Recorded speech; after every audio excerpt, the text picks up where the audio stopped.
E veniamo finalmente alla nostra storia, dove eravamo arrivati, i giudici.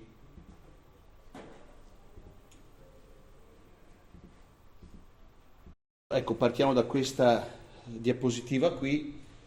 Allora, uscito dal popolo, uscito dall'Egitto, il popolo comunque è una accozzaglia di tribù indistinte, di gruppi familiari, non è ancora di per sé un popolo. E anche quando arriva nella terra promessa, cioè in Canaan, terra già abitata da popolazioni preesistenti, da piccole città-stato, ecco che Israele assomiglia più che altro ad una specie di federazione e di volta in volta, a seconda del bisogno, c'è il capo di quella tribù che in quel momento lì sovraintende alla federazione, che assume il compito di essere guida, condottiero per guidare alla liberazione il popolo.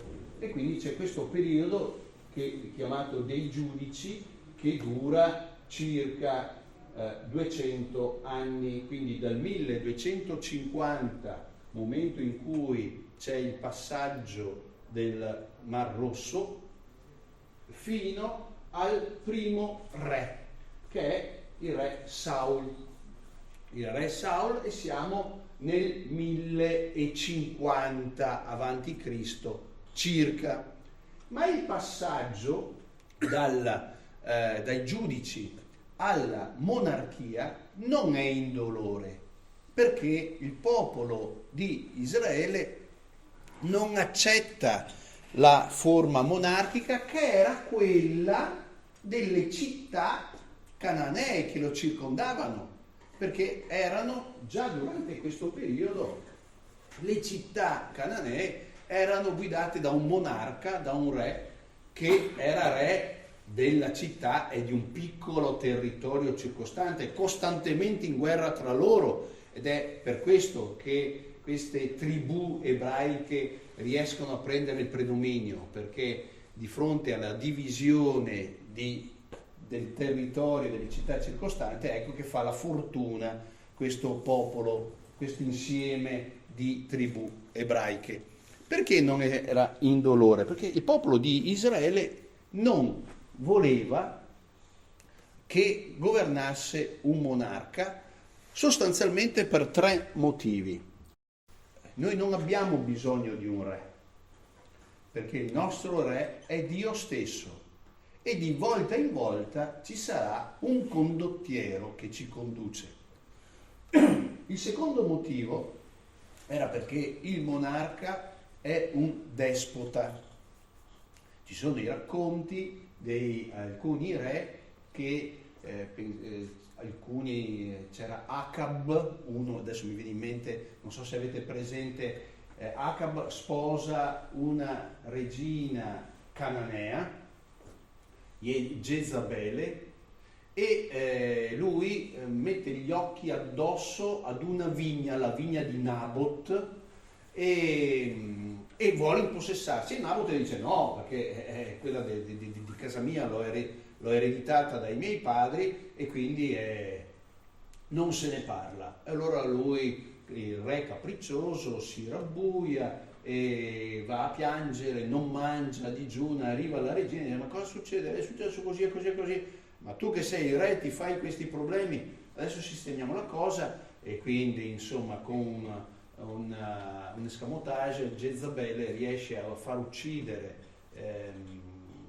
Nabot, si impossessa della vigna, va a dire al re Acab: guarda che è morto, vai a prendere possesso. E poi arriverà Elia, il profeta, che lo coglie con le mani nel sacco, e quindi, ma per dire, nel momento in cui abbiamo un re, il re diventa un despota, diventa come il popolo che è stato liberato dalla schiavitù d'Egitto, da Dio, e noi siamo liberi. diventeremo schiavi di nuovo di uno che sarà capriccioso, e molte volte si insiste su questo. Ancora un terzo elemento per negare la possibilità, per cui era contraria, ostile il popolo ebraico nei confronti della monarchia, era che poi come si trasmette l'autorità della regalità da uno al successore? In via dinastica, di padre in figlio. Ma questo non dipende dal merito, non dipende dal livello della fede, dalla disponibilità nei confronti di Dio. E infatti a re che saranno molto pochi, molto fedeli alla religione ebraica, pochi, succederanno, intervalleranno altri invece molto despoti, molto contrari alla fede dei padri. Comunque alla fine cede, dopo tante resistenze, anche il popolo ebraico cede alla forma monarchica. Sarà Saul, e con una situazione politica divisa dopo la morte di Saul, ecco che tra Saul si interrompe, non c'è una successione dinastica, ecco, vedete che già qui le forme sono in divenire, ma succede a Saul Davide, che non è figlio di Saul. E c'è uno scontro, ecco i racconti di Saul che cerca di uccidere, che inizialmente prova simpatia nei confronti di Davide, e che è scelto dal profeta Samuele per le sue virtù. Vi ricordate, bellissimo il racconto della scelta di Davide da parte del profeta Samuele, non so se ce l'avete presente, che Samuele va per scegliere il successore di Saul in gran segreto, perché teme che Saul venga a saperlo e lo uccida, e quindi in gran segreto va, e anche lui non sa chi deve scegliere ed eleggere, a Betlemme i figli di Jesse, e quindi che gli passano davanti uno alla volta, grandi, grossi, nerboruti, forzuti, e la grande delusione è perché la scelta di Dio non cade su nessuno di essi, ma sul figlio dodicenne, il più piccolo. Il fatto che avesse 12 anni è significativo, perché il valore 12 per gli ebrei era l'età in cui si diventava adulti, però imberbe, piccolo, e quindi la scelta degli ultimi. Non solo, ma il commento dell'autore biblico interessantissimo, che con un tocco ironico che ci sfugge dice: la grande sorpresa di Samuele è che se lo vede arrivare dice: ma come? Fulvo e di gentile aspetto, che vuol dire che era rosso di capelli, no, è rosso il copa anche a somare, e quindi e di gentile aspetto, che era bellino, era troppo bello per essere un condottiero, per essere un re, lì bisognava essere virili, e quindi probabilmente anche essere un po' ruspanti, magari, o belli odorosi, e quindi ognuno può fantasticare. E il commento, di fronte anche alla sorpresa di Samuele, la voce di Dio, il commento di Dio che dice: l'uomo guarda all'apparenza, Dio guarda al cuore. Dunque la scelta di Davide non è in via dinastica, ma è per il cuore. E poi su questo però si costruisce tutta la storia di Davide, molto complessa e molto controversa, perché Davide evidentemente alla radice, anche qui Davide chi era probabilmente in realtà? Il ricordo delle vicende di Davide, un guerriero, un ribelle che viveva nella selva e che in realtà comunque è una specie di Robin Hood che rubava i ricchi per dare ai poveri. Ecco, un'immagine così che è stata assunta, un personaggio così che è stato assunto e che è diventato re, ma per essere re è un santo re, tant'è vero che ora dirò perché è diventato il simbolo, il modello del re del popolo di Israele, perché molto vicino, l'amico di Dio. Riuscirà a unire, a mettere insieme le tribù ebraiche rivali, anche qui il segno di una rivalità interna alle diverse tribù. Si ritrova anche nella lotta alla successione di Saul, tant'è vero che inizialmente che verrà scelto come re Davide dalle tribù del sud e non del nord, e quindi costituirà inizialmente per 7 anni la sua capitale a Hebron.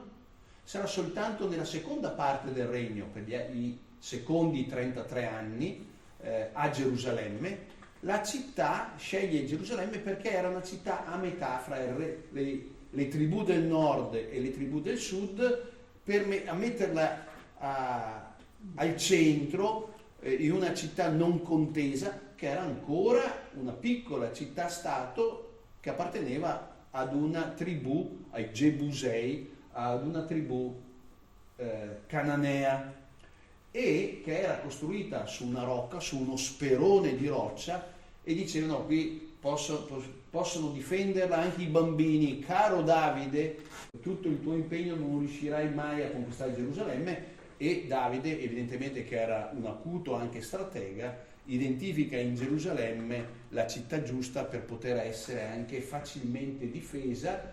Lui riesce a conquistarla e lì costruirà la sua capitale.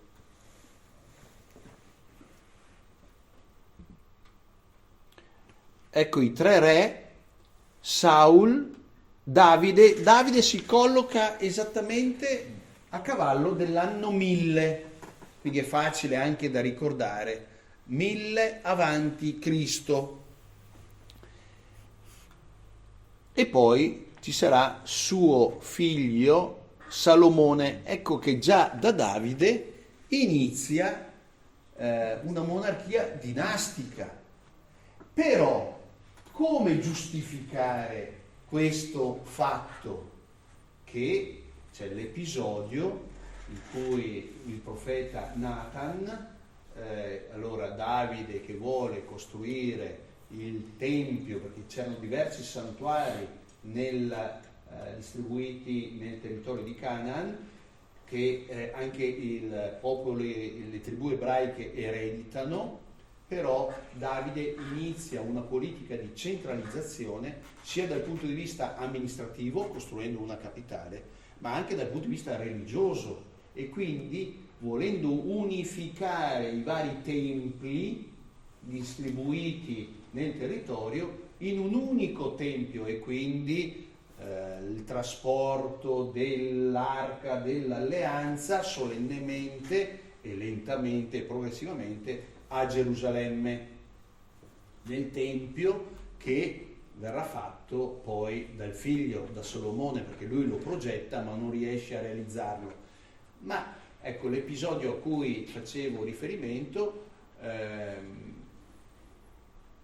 il profeta Nathan va a dire a Davide, che era incerto se costruire o non costruire il tempio, perché Dio ha sempre vissuto sotto una tenda e Dio è dappertutto. Costruire un tempio voleva dire assimilarsi alle usanze dei popoli cananei e ai popoli pagani, e quindi è bene, è male. Arriva Nathan e dice: è bene, però sappi che tu vuoi costruire una casa per Dio, in realtà sarà lui che costruisce una casa per te, dove per casa intende una alleanza stabile, continua, col suo casato, giocando sulla casa, casato, e quindi la dinastia davidica,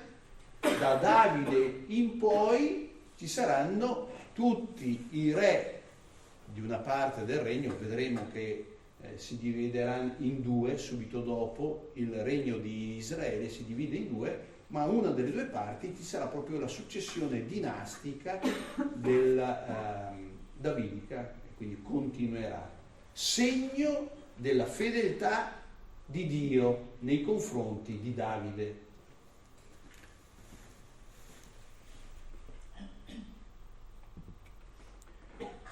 Salomone consolidò il sistema amministrativo centralizzato di Davide ed estese la sua influenza attraverso il commercio. Davide rende la sua nuova capitale centro religioso e anche politico della nazione, trasportandovi l'arca dell'alleanza, così come vi avevo già detto. Suo figlio, Salomone, diede all'arca una sede permanente, facendo costruire un tempio secondo i tipici schemi cananei, quindi ereditando anche dal punto di vista architettonico quello che esisteva già. Inizia Salomone ad ampliare Gerusalemme, che da piccola città cananea diventa una grande capitale. Qui in questa immagine, ecco, la città di Davide era questa punta, dovete immaginarlo su uno sperone. Ecco, su uno sperone c'è come una rocca costruita, poi il tempio viene costruito su una spianata che viene prima limitatamente, oggi una grande spianata, ancora oggi il Tempio di Gerusalemme attuale è costruito proprio sulla spianata che viene chiamata la spianata del Tempio, e poi verso nord si allargherà e si costruirà poi la città. Le vittorie del re Davide sui Filistei, Filistei erano una delle popolazioni cananaiche, in realtà la più forte fra le diverse. In realtà Filistei è il nome che la Bibbia attribuisce ai Fenici. I Fenici sono quella popolazione che abita la costa e che per secoli sarà in guerra con le tribù ebraiche. Vi ricordate, a mo' di esemplificazione, già i giudici, durante i giudici, Sansone, che è uno dei giudici, tutte le storie che riguardano Sansone in contrasto, in guerra proprio con i Filistei. Muoia Sansone con tutti i Filistei, altri non sono che i Fenici. E comunque Davide li sconfigge, e le fortezze che costruisce suo figlio danno sicurezza agli ebrei, e raggiunge la nazione ebraica, tra virgolette, la massima espansione proprio durante il regno di Davide e soprattutto di Salomone. Il nome Salomone, che è Shalom, pace, è un regno, proprio durante il suo regno regna la pace, e sappiamo che in tempi di pace c'è anche la prosperità economica, politica, culturale, e anche il massimo dell'espansione del regno di Israele, del regno del popolo ebraico. E quindi per tutti i tempi il periodo della monarchia di Davide e di suo figlio Salomone resterà come l'epoca d'oro del popolo ebraico. Passano alla storia anche per essere soprattutto Salomone, ma anche Davide e Salomone, la quintessenza della saggezza e della sapienza e del rapporto con Dio, molto intimo e colloquiale, e quindi tutti i salmi iniziano con preghiera di Davide, anche se in realtà sono a volte successivi per indicare quello che vi dicevo prima, che Davide e Salomone diventano il modello per l'epoca d'oro del popolo di Israele, anche dal punto di vista del rapporto con Dio. E veniamo fino adesso i lati positivi. Ci sono anche dei lati negativi, degli aspetti negativi del regno di Salomone, ma anche di Davide. Qua e là non vengono risparmiate le critiche a Davide, ci sono degli episodi molto controversi, ma dal punto di vista storico Salomone che cosa fa? Fa affidamento per allargare la città, per la costruzione delle fortezze, per la stabilizzazione del regno, sul lavoro forzato e su una pesante tassazione che scontentavano soprattutto gli ebrei del nord. E questa insoddisfazione divenne la causa principale della divisione del regno, che si verificherà subito dopo alla morte di Salomone. Infatti, poco dopo la sua morte, la rivalità tra le tribù del nord, che si sentivano economicamente sfruttate ed erano contrarie alle riforme religiose messe in atto da Davide e Salomone, a cominciare dalla centralizzazione del Tempio, e quelle del sud condussero alla caduta della monarchia. Gran parte del Vecchio Testamento viene scritto proprio durante i secoli della guerra civile che seguirà alla morte di Salomone. Ma se ricordate, già nei racconti della vita di Davide ci sono presenti le tensioni per la lotta della successione. Se ricordate vagamente, prima c'è un figlio Adonia che vuol farsi re, poi sarà Assalonne che di nascosto, in gran segreto, monta la rivolta contro il padre, e poi ci sarà Betsabea, la mamma di Bersabea, che è la mamma di Salomone, che va da Davide, ormai vecchio, e dice: ascolta, ma com'è questa storia che tutti stanno inneggiando a re un altro dei tuoi figli? Tu non avevi forse detto che sarebbe diventato re Salomone? Vi ricordate? E tutti questi episodi fanno riferimento, ci lasciano presagire delle tensioni, ecco, queste popolazioni ebraiche unificate da Saul, soprattutto da Davide e da Salomone, così unite poi non erano. E infatti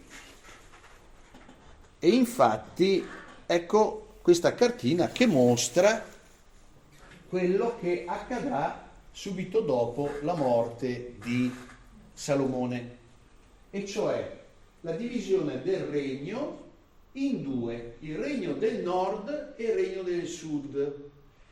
Avrà due re diversi, e ci sarà sempre la dinastia davidica regnerà nel regno del sud, mentre un'altra dinastia regnerà nel regno del nord.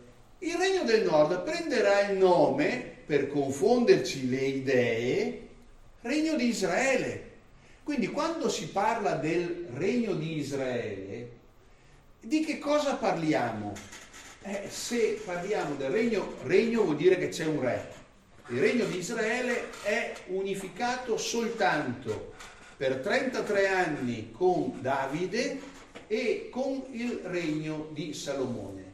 Ma già durante Saul c'era una divisione, e i primi 7 anni del regno di Davide anche, e poi torneranno ad essere divisi.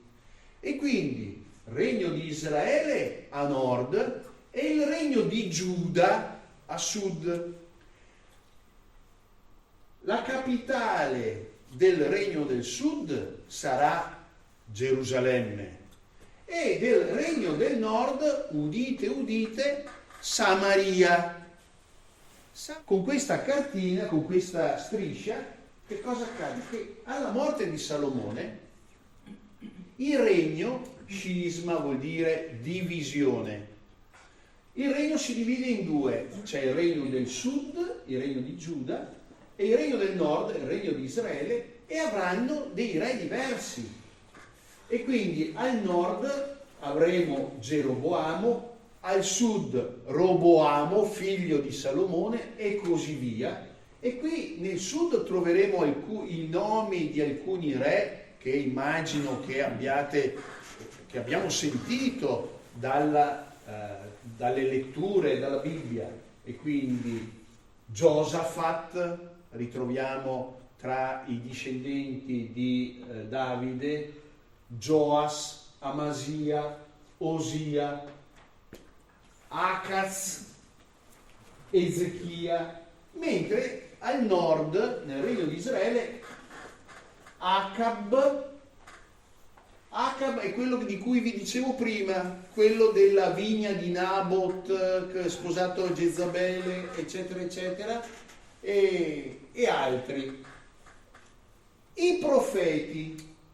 Ci sono alcuni profeti che vivono nel regno del nord, ci sono alcuni profeti che vivono nel regno del sud.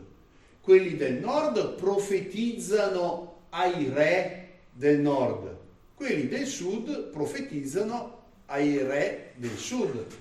Interessantissimo che ci sono due profeti, e non profeti qualunque, nel regno del nord: Elia, il grande profeta Elia, e il suo discepolo, il suo successore Eliseo, profetizzano, vivono, fanno i conti con la situazione del regno del nord. Mentre nel regno del sud vedete che profeti, a dire il vero, non ce ne sono. Addirittura qui sopra abbiamo Amos, Osea, un grande profeta.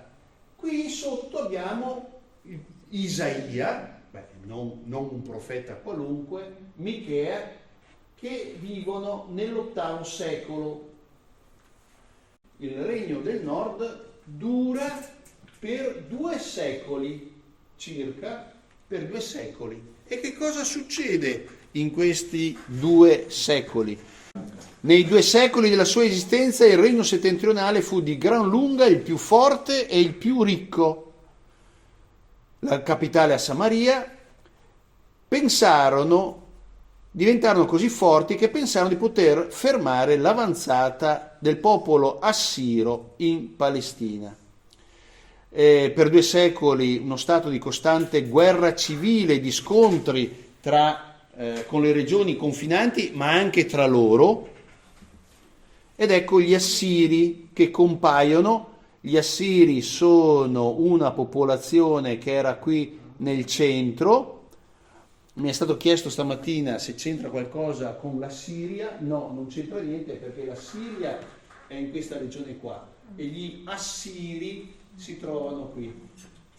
Gli Assiri, siamo nell'8° secolo e nel 721 attaccano il regno del nord, annientandolo e distruggendo anche la capitale Samaria. Il Giuda, il regno del sud, sopravvisse solo come piccolo stato fantoccio. E la popolazione qui del regno del nord viene distrutta o deportata. Il regno del nord viene desolazione, viene portata via anche tutta la popolazione e viene ripopolata lentamente dai popoli circostanti. Lì finisce la religione ebraica. L'identità nazionale ebraica viene mantenuta nel regno del sud, nel regno di Giuda, le terre del nord spopolate, ripopolate da popolazioni straniere. E che cosa avviene? Come prosegue la storia? Ecco che ci sono altri re, i re di Giuda, Ezechia, Manasse, Giosia. Giosia fa una grande riforma, una riforma religiosa, e qui vedete che ci sono diversi profeti in quest'epoca. Siamo nel 600 a.C., ma accade che compare una nuova popolazione. Gli Assiri vengono sconfitti da una popolazione che era ad oriente, anzi un po' più a sud. Ora vi mostro dove erano i babilonesi, e i babilonesi arrivano anche nel regno di Giuda, che verrà conquistato, e la città di Gerusalemme, prima assediata per 2 anni, e ci sono i racconti di quell'epoca, soprattutto del profeta Geremia, dove la fame e la desolazione è tale che si mangiavano tra loro, quindi quel grande scandalo di Geremia che mangiavano i loro bambini, tanta era la situazione. Comunque la città nel 587 viene conquistata e la popolazione, i nobili, le classi colte, vengono deportate a Babilonia e resteranno in esilio, deportati per circa 50 anni. In questo periodo vengono scritti la maggior parte dei libri dell'Antico Testamento, perché c'è, nonostante tutto, un'epoca di grande vivacità.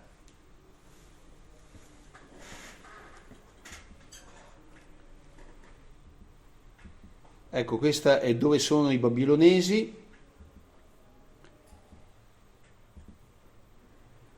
Gli egiziani sconfissero, questo invece, i babilonesi. Quando gli ebrei di Gerusalemme si ribellarono, la loro città, insieme ad altre città fortificate, venne distrutta e la popolazione in parte fuggì, però il grosso è stato deportato a Babilonia.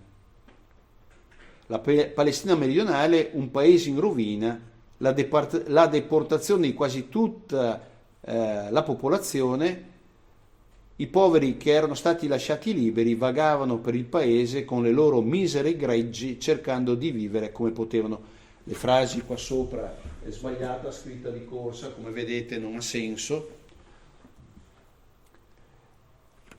Quindi anche il regno meridionale viene distrutto dai babilonesi, gli abitanti deportati, ed è in questa distruzione viene distrutto il Tempio che era ormai diventato il segno della unità del popolo. Quando viene distrutto il Tempio, ecco che muore la speranza del popolo. È la più grande, loro la vivono come la più grande catastrofe che fosse immaginabile.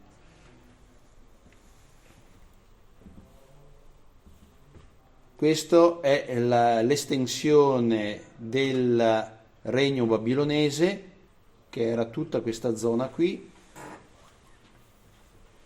dura 50 anni. Ci sono i profeti che profetizzano in questo periodo e sono soprattutto Geremia che resta a Gerusalemme. Quando tutta la popolazione è deportata a Babilonia, lui è tra i pochi che restano a Gerusalemme, desolata, abbandonata, mentre Ezechiele è profeta, sacerdote, probabilmente il sacerdote del Tempio di Gerusalemme, che viene deportato ed è in esilio a Babilonia, ed è tra quelli che profetizzeranno e che cercherà di tenere desta nella coscienza del popolo in esilio la coscienza dell'alleanza. C'è un episodio Sì, molto bello, uno dei pezzi più belli secondo me dell'Antico Testamento. Avete presente il capitolo 37 di Ezechiele, la vallata delle ossa inaridite, e dice: dimmi, figlio dell'uomo, potranno queste ossa rivivere? E c'era effettivamente, tra le tante battaglie, non avevano tempo di seppellire tutte le volte i morti, e quindi c'era una vallata con le ossa inaridite da secoli, da battaglie di secoli prima. E allora una visione, Ezechiele ha questa visione, viene portato a Gerusalemme in Palestina, in visione: potranno secondo te rivivere? E lui dice: lo sai tu, Signore. Profetizza allora la carne, i nervi, la pelle, e poi comunica lo spirito, e quindi dice: e io posso far tornare, rivivere il mio popolo. Ed è esattamente l'immagine, perché il popolo in esilio a Babilonia si concepisce ormai come morto, defunto, col tempio distrutto, ed Ezechiele dice: no, restiamo, verrà il giorno in cui torniamo, Dio è capace di far risorgere. E sono gli annunci di anticipo della risurrezione. È uno dei brani secondo me più belli dell'Antico Testamento.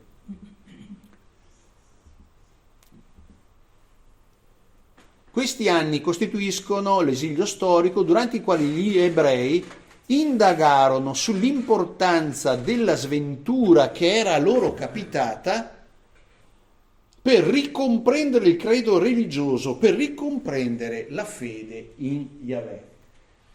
Qui c'è una cosa interessantissima, io non l'ho trovata scritta da nessuna parte, sono andato a costruirmela un po' per conto mio, ma non credo che sia proprio campata per aria.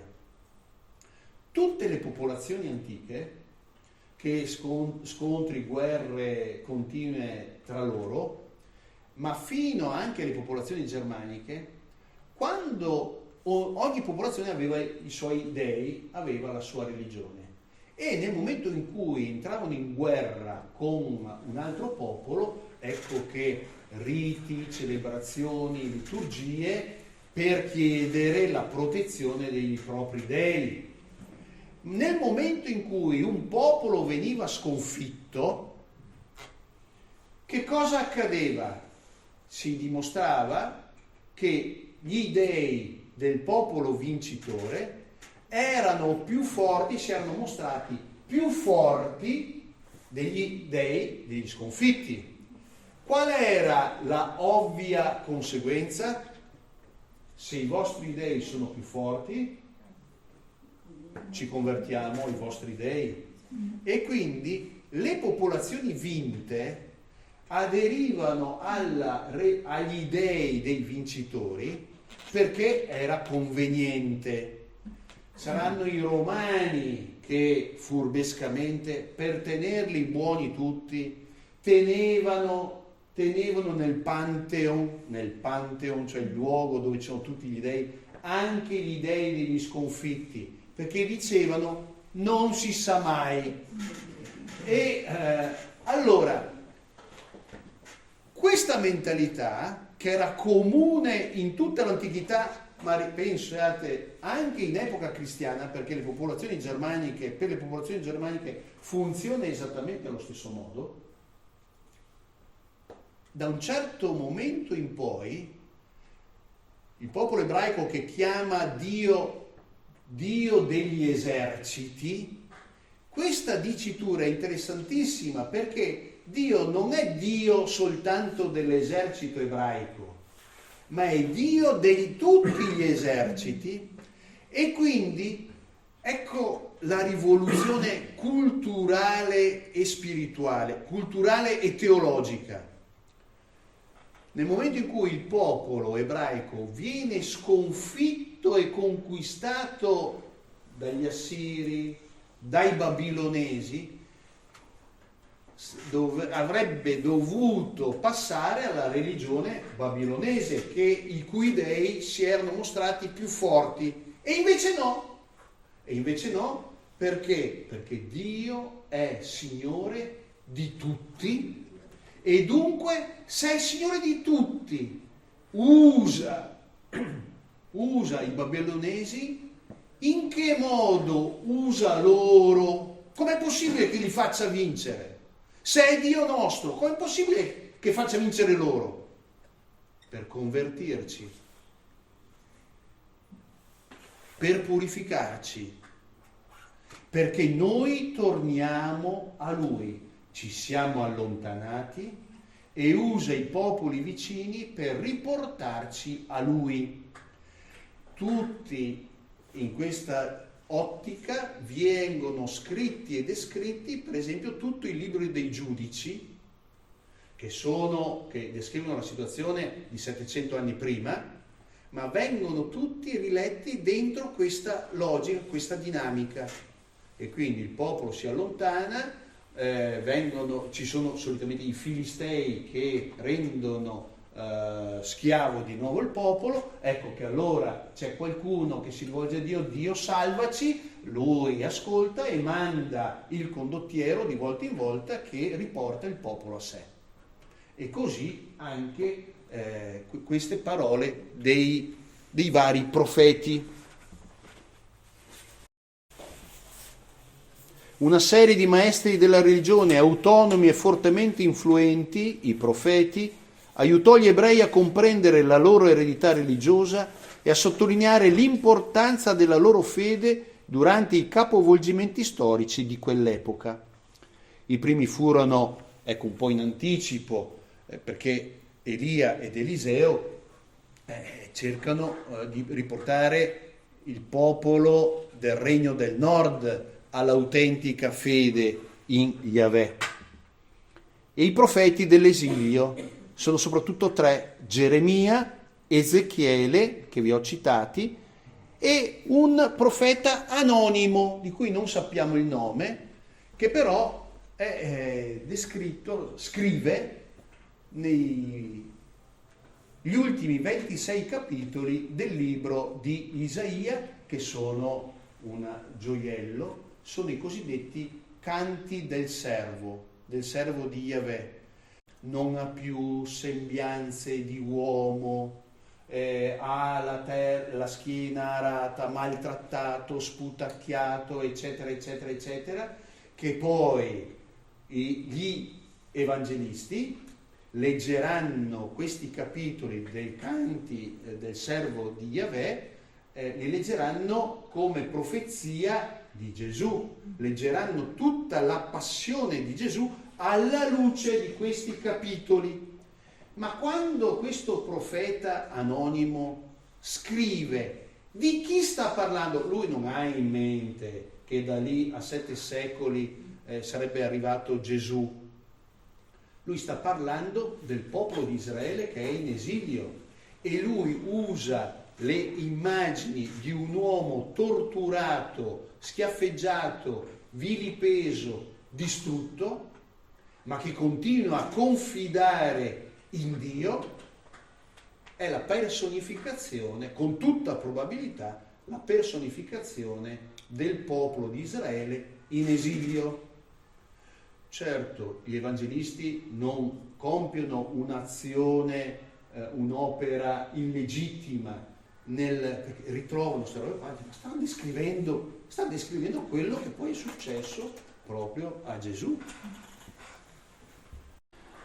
Ai babilonesi, 539 avanti Cristo, subentra la Persia.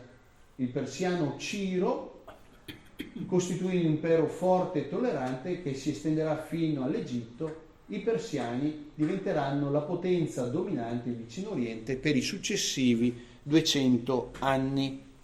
E il dominio persiano permise il ritorno degli esuli ebrei e concesse uno stesso trattamento a tutti i popoli sudditi del loro regno. Il loro regno, vedete, si estendeva dalla Persia, allargata tutta l'Asia minore, fino all'Egitto. In questa epoca sarà l'epoca d'oro dei Salmi, e qui ci sono i profeti Zaccaria, Aggeo, Malachia, Neemia. Neemia, ecco, è il profeta e il governatore di quando gli ebrei tornano a Gerusalemme ed è tutto desolato, la città è distrutta, e incominciano a ricostruire la città, ricostruiranno il Tempio, inizialmente molto misero, anzi ci saranno un sacco di piagnistei da parte degli ebrei che tornano, che ricordano le magnificenze del Tempio andato, e ora però ripartono. E quindi Neemia ed Esdra sono i due protagonisti, uno il sacerdote, l'altro il governatore, che permettono la ripresa della vita in Palestina. Vado in cerca, corro, ecco, siamo nel 333. Ai persiani succedono i greci. Alessandro Magno, che conquista praticamente dall'India fino all'Egitto, e strada facendo costruisce un sacco di città che portano il suo nome: Alessandria, Alessandria, Alessandria. Una di queste Alessandrie sarà sul delta del Nilo, famosissima Alessandria d'Egitto. In Palestina arrivano i greci e la cultura greca, che influenzerà anche la Bibbia. Dopo la sua morte i generali si dividono l'impero per poi combattersi l'un l'altro. Un cenno agli ebrei della diaspora, perché gli ebrei non erano concentrati solo in Palestina. Avete visto quante dispersioni? Ci sono delle grosse colonie ebraiche anche in altre città. Ad Alessandria d'Egitto, che è diventata presto una culla importante di cultura greca ellenistica, lì c'era anche una grossa comunità ebraica, e c'è un incontro tra il mondo ebraico e la cultura biblica e il mondo ellenistico proprio ad Alessandria d'Egitto. I greci erano prevalentemente degli osservatori che analizzavano con spirito critico il mondo e l'umanità come essi la vedevano. L'influenza della cultura ellenistica può essere ritrovata nella raccolta dei scritti biblici chiamati letteratura sapienziale, in particolare nel libro dei Proverbi, della Sapienza e il Siracide. La cultura greca influisce, e questi libri che respirano, che trasudano la cultura greca, la sapienza, gli ebrei li rifiutano, gli ebrei ortodossi, rigidi, ecco. E in modo polemico, siccome i primi cristiani, leggendo la Bibbia, leggevano anche nella liturgia anche questi testi, e quindi il libro dei Proverbi, la Sapienza, il Siracide, alcuni capitoli, per esempio anche il libro dei Maccabei, che parla della resurrezione della carne, risente moltissimo della cultura greca. Gli ebrei, in modo polemico, hanno rifiutato questi testi. Noi, nella nostra Bibbia, nel nostro Antico Testamento, abbiamo 7 libri che sono sapienziali e che gli ebrei invece nella loro Bibbia non ci sono, proprio perché li ritengono spuri, eretici, sanno troppo di mentalità greca. I protestanti, quando Lutero traduce la Bibbia in tedesco, lui segue il canone, il Vecchio Testamento, in modo polemico con la Chiesa Cattolica, anche lui escludendo questi 7 libri. Quindi se andate in giro per gli hotel e gli alberghi di mezzo mondo, anzi di 3/4 del mondo, a volte si trova la Bibbia, solitamente trovate la versione protestante dove mancano il libro dei Proverbi, il libro di Siracide, questi libri, se voi guardate nell'indice, hanno 7 libri in meno, pur essendo la Bibbia cristiana, ma è la versione protestante. Qui dominano i discendenti di Alessandro Magno, e cioè i generali, quando Alessandro Magno ha conquistato il mondo, ma è durato soltanto 13 anni. E quando è morto, sì, è morto giovanissimo, è morto a 37, adesso non vorrei dire una fesseria, mi sembra a 37 anni, e ha fatto tutto quello che ha fatto in 13. L'impero se lo sono divisi i suoi generali, e che dopo esserselo diviso hanno incominciato a farci la guerra tra loro, e in Palestina domineranno i Tolomei. Tolomeo è uno dei suoi generali che era il governatore dell'Egitto, e insieme all'Egitto governava anche la Palestina. Nel 200 succedono, sempre all'interno del mondo greco, un'altra dinastia, i Seleucidi.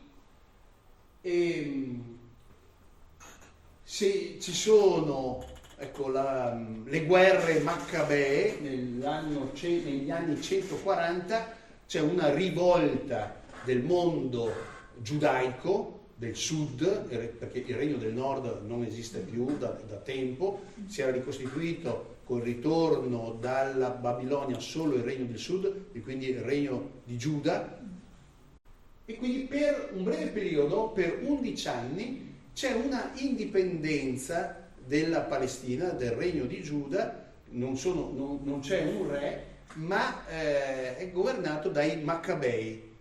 C'è il racconto proprio della vita dei Maccabei, a cui succedono, ecco, Giovanni Ircano degli Asmonidi, e poi arriva il dominio nel 70 prima di Cristo, nel 70 avanti Cristo, arrivano i Romani in Palestina. La Palestina diventa inizialmente un protettorato romano, cioè mandavano i re, c'erano i re locali, ebrei, ma erano dipendenti dall'impero romano, e quindi Ircano, Antigone, Erode. Sotto Erode nasce Gesù. Qui vedete che Gesù viene fatto nascere un po' prima dell'anno 0, perché con tutta probabilità, con i calcoli cronografici attuali, si è stabilito che chi ha calcolato l'anno 0, una cosa che è stata fatta da un certo monaco Dionigi circa nell'anno 500, ha calcolato male, e quindi Gesù bisognerebbe farlo nascere tra i 4 e i 7 anni prima. E comunque Erode, e poi dopo Erode invece il dominio assoluto di Roma, che porterà, a cui si rivolteranno contro negli anni 66. Nell'anno 66 c'è una rivoluzione in atto in Palestina, si chiamano le guerre giudaiche, che durano 6-7 anni, negli anni 60, e nell'anno 70 c'è Pompeo che arriva a Gerusalemme e distrugge la città di Gerusalemme. Viene distrutto il Tempio, che era stato ricostruito secondo le dimensioni antiche, anzi più grande proprio da Erode il Grande, quindi non da molto tempo, ma Pompeo distrugge tutto. Gli esegeti vedono in alcuni passi dei Vangeli di Luca e di Matteo, che mostrano la distruzione della città, e in qualche modo anche le parole di Gesù che profetizza la distruzione del Tempio. In realtà gli esegeti dicono sì, in realtà sono parole che gli evangelisti mettono in bocca a Gesù dopo aver visto effettivamente, sono scritte dopo il 70, quando la città di Gerusalemme è già stata distrutta. Le rivoluzioni del popolo ebraico contro il dominatore romano continueranno nonostante la distruzione della città. Allora l'imperatore, qua mi sono fermato sbagliando perché pensavo di fermarmi qua, ma in realtà bisogna fermarsi con l'anno 135, quando l'imperatore Adriano nel 135, per chiudere definitivamente la vicenda ebraica che continuava a sollevarsi, arriva lì, deporta la popolazione e la città di Gerusalemme la rade proprio al suolo e anzi le fa portare sotterra tutti i luoghi perché non possa rinascere la città di Gerusalemme. E da lì, dal 135 d.C., il popolo ebraico non abita più la terra di Palestina perché viene preso e disperso, e da quell'epoca lì il popolo ebraico sogna, vagheggia un ritorno, cosa, e qui ecco che un cenno all'epoca contemporanea, e poi verrà sancito nel 1948 con la nascita dello Stato di Israele, e ci fermiamo qua.